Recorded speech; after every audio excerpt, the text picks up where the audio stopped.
मस्जिद सिर्फ नमाज पढ़ने के लिए एक सुविधाजनक जगह है, उसको तोड़ो रखो इसका कोई फर्क नहीं पड़ता। That is not a place of... तो कौन होते हैं मुझे बताने के लिए राम यहाँ नहीं पैदा हुए? और सारा हिंदुस्तान में एक ही जगह को हम मानते थे कि राम पैदा वहाँ हुए। हाँ, मैं जीतने के बाद नरेंद्र मोदी ने कहा अब जैसे उसने कुछ किया नहीं था, वो हिंदुओं का खाने में बहुत तेज है।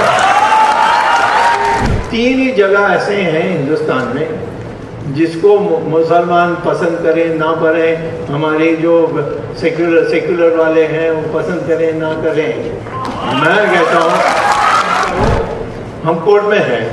मैंने कोर्ट में सभ्य तरीके से मान लो, हम तुम्हारे लिए एक अच्छी जगह दे देंगे मस्जिद बनाने के लिए, पैसा भी दे देंगे, यहाँ तो मीठी तरीके से रास्ते से हट जाओ, नहीं तो उठा के फेंक ही देंगे। किसी के साथ हम अन्याय नहीं करने चाहते, हम उनको मीठी तरीके से कहेंगे कि ये जो है मस्जिद जो है वो कोई इसी जगह में होगी, कहीं नहीं होगी और कहीं नहीं हो सकता, ऐसा नहीं है उनका। मस्जिद में नमाज पढ़ने का जगह है, अब रोड में भी नमाज पढ़ सकते हैं, है ना? कहीं भी मैंने मुसलमानों को देखा एरोप्लेन में नमाज पढ़ते हैं।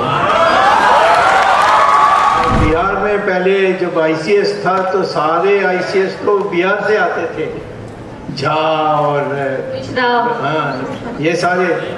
तो बीच में बुरा मत मानिए, बट बीच में कांग्रेस आ गया तो उससे सारा खराब हो गया।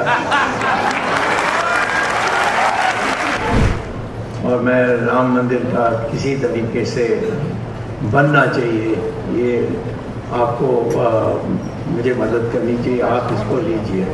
तो मैंने कहा कि मैं तो ऐसी चीज़ों को तो कभी किया नहीं, तो आप किसी और को देंगे, नहीं तुम ही कर सकते हो। तो उस समय क्या हुआ था कि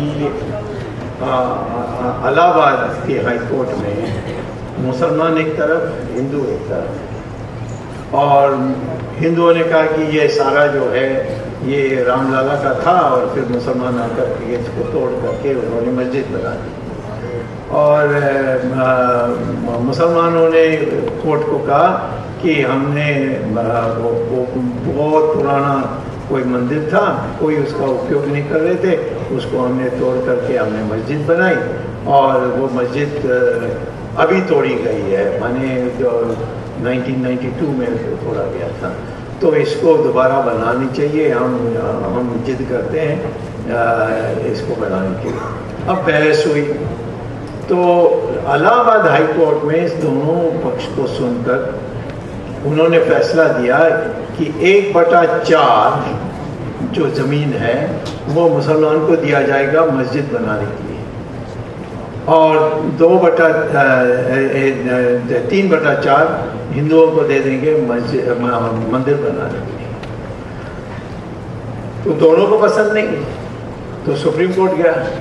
तो सुप्रीम कोर्ट ने कहा कि ये तो वही सिद्दत होगा, हम क्या नया लाएंगे, हम कहेंगे अच्छा ठीक है 5/6 दे दो और जो 1/6 दूसरों को दे दो, इस प्रकार से हम कर सकते हैं, बट कोई दोनों नहीं मानेगा, इसको ऐसे ही लेके रहने दो, इसको ऐसे ही होने दो।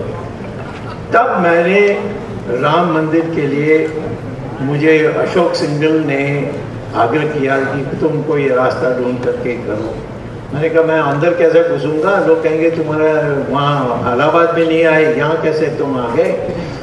तो मुझे कुछ नया सोचना होगा, तभी लोग कोर्ट सुनने के लिए तैयार है। तो तब मैंने एक नया रास्ता ढूंढा। मैंने कोर्ट में जाकर कहा कि ये लोग मेरा और तेरा की बात कर रहे हैं, मैं इतना ही कहता हूँ कि मेरी आस्था है कि राम वहाँ पैदा हुए और कहीं नहीं पैदा हुए। कोई ये नहीं कहता राम मद्रास में पैदा हुआ या कोचिंग में पैदा हुआ, सब मानते हैं कि यहाँ वो पैदा हुए। और मस्जिद तो कहीं भी बन सकता है, मस्जिद तो नमाज पढ़ने की जगह है। देखिए इस वाली लाइन से क्यों तो मैंने कहा कि आप, मैंने मुसलमानों को देखा कि हवाई जहाज आते तो हमें चद्दर बिछा के नमाज पढ़ते हैं, कोई रोड में करते हैं, कभी मुसलमान बड़ी संख्या में आकर के रोड में नमाज पढ़ते हैं। तो मस्जिद जो है वो नमाज पढ़ने का एक जगह है। उसको टर्की और ये दारी देश में जाओगे तो उसको तोड़कर दूसरी जगह में बनाते हैं और जगह बना देते हैं और अपने के लिए कोई सड़क निकाल देते हैं। तो मस्जिद सिर्फ नमाज पढ़ने के लिए एक सुविधाजनक जगह है।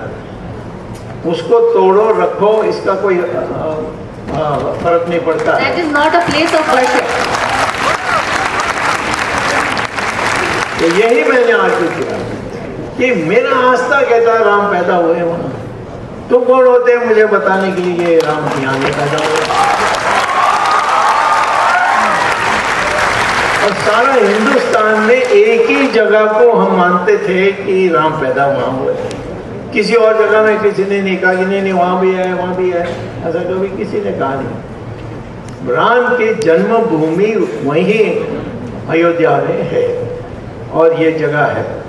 तो फिर कोर्ट में मैंने कहा कि बाकी सब तो लड़ाई करते हैं, मैंने कहा मैं तो ये कहता हूँ कि मेरी आस्था कहती है कि राम वहाँ पैदा हुए और मैं और कहीं नहीं जा सकता, और कहीं राम पैदा नहीं हुए, और इसीलिए इसको मुझे देना चाहिए। इनको तो कभी भी नमाज यहाँ पे पढ़ सकते हैं, कोई मंदिर में जा सकते हैं, परंतु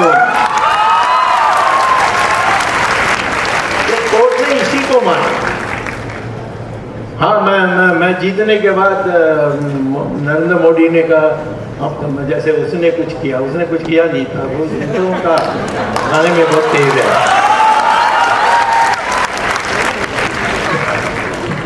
तो इसी प्रकार से मैं आज कहता हूँ कृष्ण जन्मभूमि का भी वही है कि वह मस्जिद बनी है जहाँ हमारी आस्था कहती है कि कृष्णा पैदा हुए थे, और जो भी मंदिर था उसको तोड़ करके इन्होंने मस्जिद बनाई है, तो वो तो जाना ही है।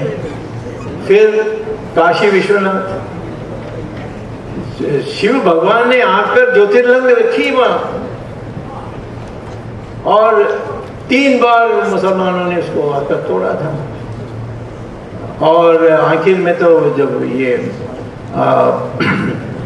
औरंगजेब आया था, उसने कहा कि ये 2 बार तोड़ा गया, मेरे पहले जो मुसलमान आए थे उन्होंने तोड़ के गए, और फिर हिंदुओं ने दोबारा बना ली, क्योंकि उनका विश्वास है कि ज्योतिर्लिंग जो है शिवा ने उस जगह में रखी है, वो वास्ता है, तो वो दोबारा बनाएंगे। तो इसीलिए मस्जिद भी वहीं बना दो, ताकि अब आगे मस्जिद ही रहेगा। अब औरंगजेब सोचता होगा कि सदा के लिए यहाँ मुसलमान की राज होगी, ऐसा नहीं है। और अब हम कहते हैं कि भाई देखो, इसमें हम लोकतंत्र हैं, हम आपको सूझबूझ से बता करके, जैसे हमने राम मंदिर का किया, कृष्ण मंदिर को भी अभी करने वाले हैं, तो इसमें भी जो आपको मस्जिद चाहिए तो कहीं भी बन सकता है, हम अच्छा जगह दे सकते हैं। परंतु शिव भगवान ने ज्योतिर्लिंग रखी, वो तो दूसरी जगह नहीं है, क्योंकि वहां अभी भी नंदी बैठी है, देख रही है कि कहाँ है। जिस नंदी को पहले सालों हजारों साल पहले बनाई के रखी गई, वो अभी भी वो नंदी है जी। तो इसीलिए 3 ही जगह ऐसे हैं हिंदुस्तान में जिसको मुसलमान पसंद करें ना करें, हमारे जो सेक्युलर वाले हैं वो पसंद करें ना करें, मैं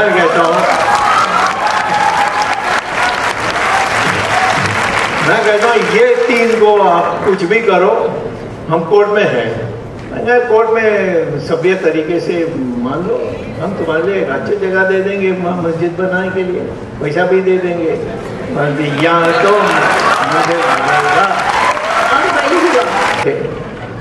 तो वो उसमें सिर्फ मूर्ति जो है वो है हमारे लिए पुनीत, हमारे लिए महत्वपूर्ण, जगह नहीं है।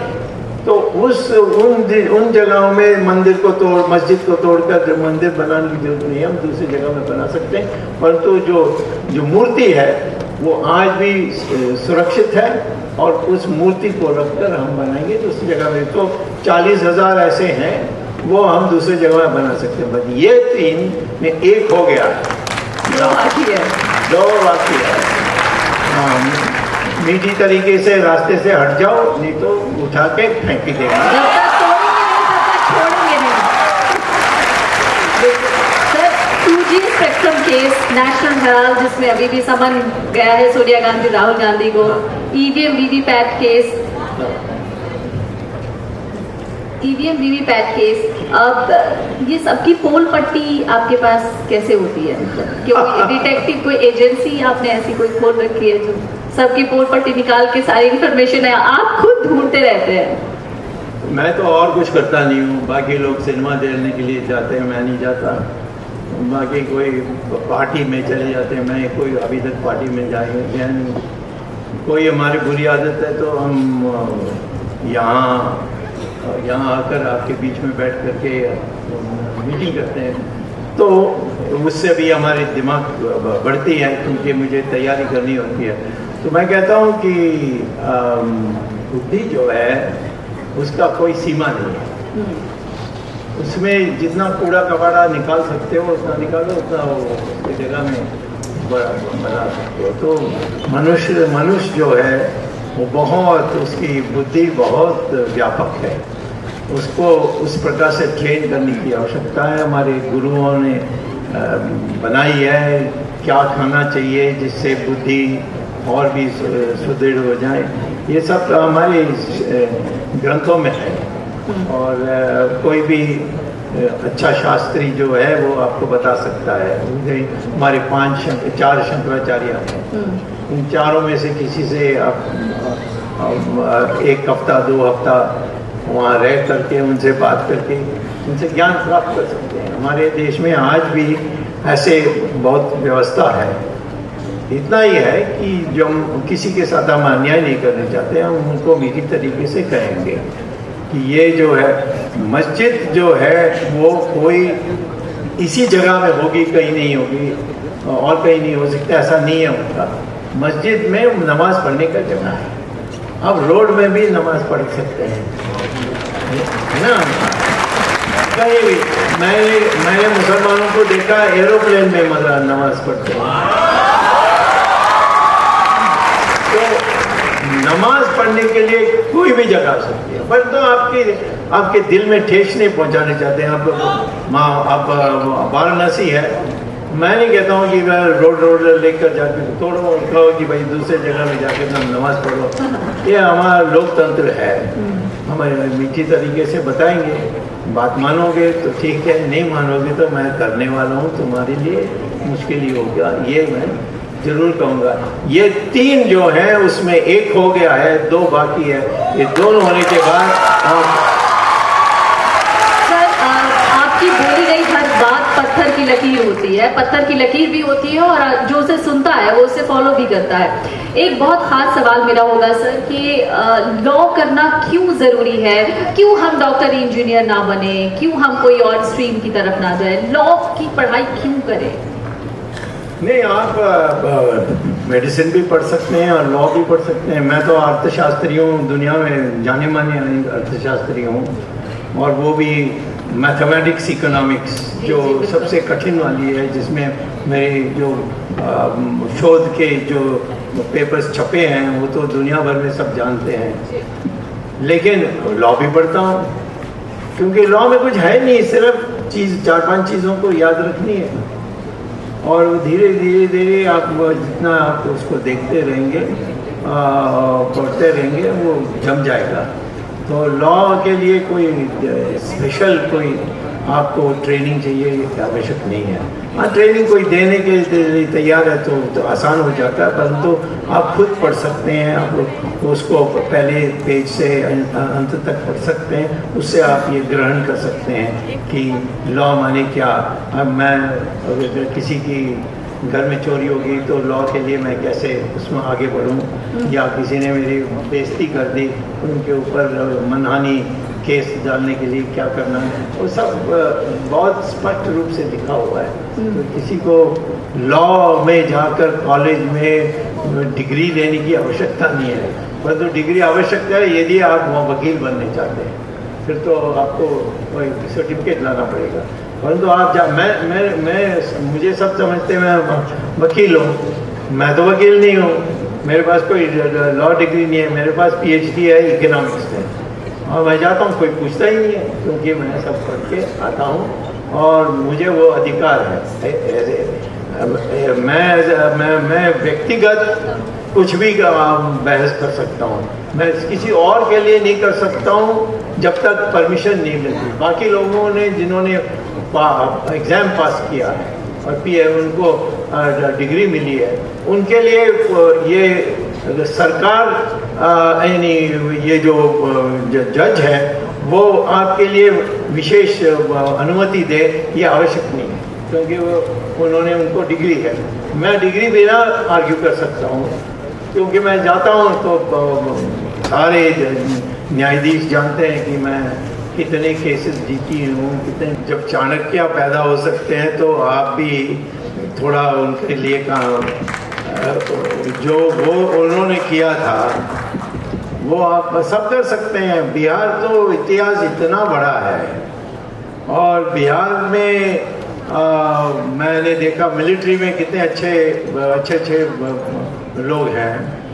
और बिहार में पहले जब ICS था तो सारे ICS तो बिहार से आते थे, झा और हाँ ये सारे। तो बीच में बुरा मत मानिए, बट बीच में कांग्रेस आ गया तो उससे सारा खराब हो गया।